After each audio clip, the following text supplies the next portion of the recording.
Fala galera, bem-vindos a mais um Triplo F. É difícil a gente ver em Hollywood pais excelentes em filmes. É muito mais comum a gente ver aquele pai traste que abandona o filho e que o filho sofre as consequências por causa disso.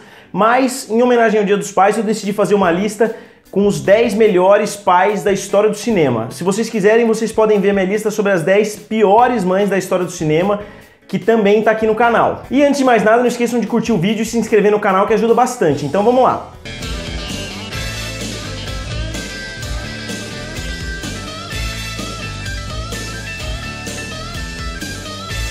Uma babá quase perfeita. O Daniel Hillard é interpretado brilhantemente pelo Robin Williams e pra mim ele é um dos melhores pais da história do cinema simplesmente porque ele se separa da mulher e acaba ficando distante dos filhos. E ele decide arrumar um emprego na própria casa dos filhos como uma babá e ele se fantasia, apesar de não ser um filme muito saudável para a relação entre o pai e os filhos, mostra que ele realmente era um excelente pai e ele passa por muita coisa simplesmente para passar um pouquinho mais de tempo com seus filhos. Don't worry, whales don't eat clownfish, they eat krill. Swim away!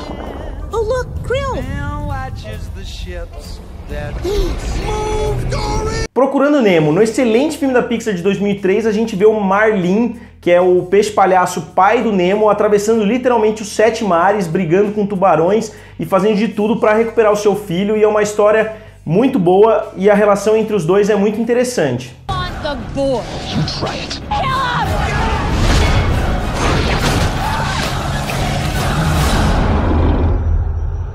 David Drayton, interpretado pelo Thomas Jane, é um cara que fica preso num nevoeiro junto com o filho dele no supermercado. O mundo praticamente para, uns monstros misteriosos surgem no meio de uma névoa e ninguém sabe do que se trata. E no final do filme, quando a gente vê que tá tudo perdido, ele acaba matando todo mundo que tá com ele, inclusive o filho dele, só para descobrir em alguns instantes depois que eles estavam próximos de serem resgatados. Logo depois que ele mata o filho, que ele faz o maior sacrifício que um pai pode imaginar, todos eles teriam sido resgatados. Então é um final extremamente triste, que deixa até um gosto ruim na boca, porque realmente é bem pesado.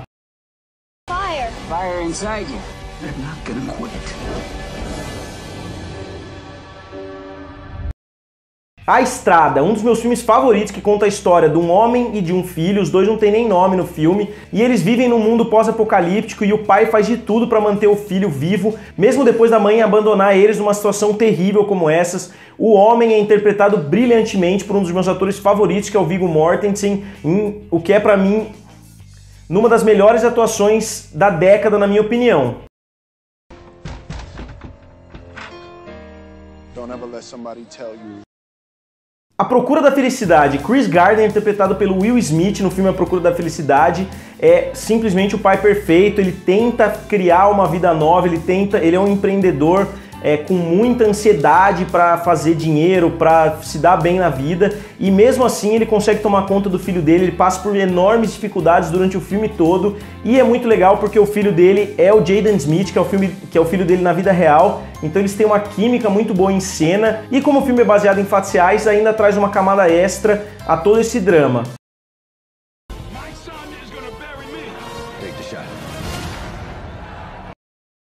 John Kill, eu não me lembro exatamente o nome em português, eu acho que é Um Ato de Coragem. É um filme estrelando Denzel Washington, em que ele salva o filho dele. O filho dele tem um problema no coração, é internado no hospital e o plano dele modificou, a empresa dele modificou o plano de saúde e o plano de saúde não cobriria a cirurgia no coração que o filho dele precisa fazer. Então ele toma medidas extremas, ele usa violência, ele faz algumas pessoas como refém para ele conseguir o coração para o filho dele, fazer a operação. E mesmo ele sendo teoricamente um criminoso no final do filme, é uma história emocionante de como um pai consegue fazer de tudo para salvar a vida do próprio filho.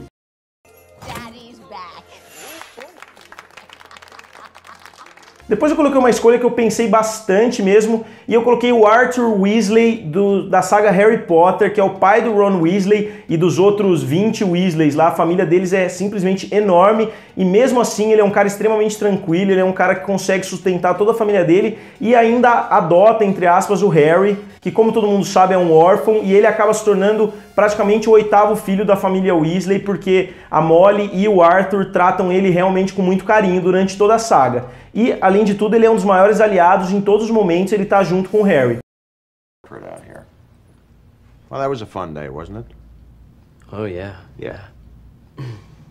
Jim, I want to talk about masturbation. Depois eu coloquei o Noah Levenstein da série American Pie. O Eugene Levy é o único ator que participou de todos os 8 filmes de American Pie e ele é simplesmente um pai extremamente engraçado, ele dá várias dicas pro filho, eles têm vários diálogos muito interessantes que pra mim são de longe as melhores partes de todos os filmes do American Pie, é a relação dele com o pai dele, ou até o pai dele sozinho nos outros filmes em que os filhos e o elenco original não tá participando. But if you don't, I will look for you. Where is she? I will find you. I will kill you. Depois eu coloquei o filme Taken. Quem imaginaria há 20 anos assistindo a lista de Schindler que o Liam Neeson ia ser um dos maiores astros de ação dessa década e isso acabou se tornando realidade. A Busca Implacável é um filme onde um pai vê a sua filha indo para a Europa com uma amiga e as duas são sequestradas e vendidas como escravas sexuais em um leilão bem estranho lá na Europa e ele faz o telefonema mais badass da história do cinema e vai atrás e mata umas 200 pessoas para resgatar a filha. É uma história muito legal, muito simples, mas é um dos melhores filmes de ação da década.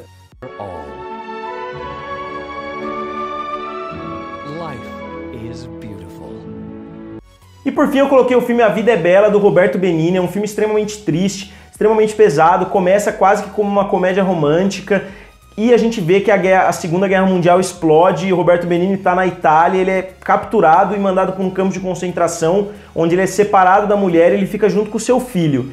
E ele tenta transformar toda aquela situação horrível como se fosse uma espécie de jogo para o filho dele não saber os horrores que ele estava passando. Então a gente acompanha essa história extremamente melancólica do pai tentando esconder a realidade do filho. Para mim ele é com certeza um dos melhores pais da história do cinema. Bom galera, o que vocês acharam da minha lista? Eu decidi fazer a lista dos melhores pais porque eu acho que fazer uma lista dos piores pais seria até meio redundante. Como eu falei, vários pais no cinema são trastes, então seria uma escolha muito fácil escolher 10. Agora é incrível como tem poucos pais bons, poucas figuras paternas positivas em Hollywood. Então eu decidi fazer essa lista e com relação às mães eu fiz ao contrário porque é mais fácil encontrar mães boas em filmes até do que mães ruins. Então eu decidi inverter, eu fiz um vídeo das piores mães e dos melhores pais, vocês podem ver os dois aqui no canal. Então galera, quem pra vocês é o melhor pai da história do cinema? Digam nos comentários, curtam o vídeo e se inscrevam no canal. Valeu! E nos vemos em breve.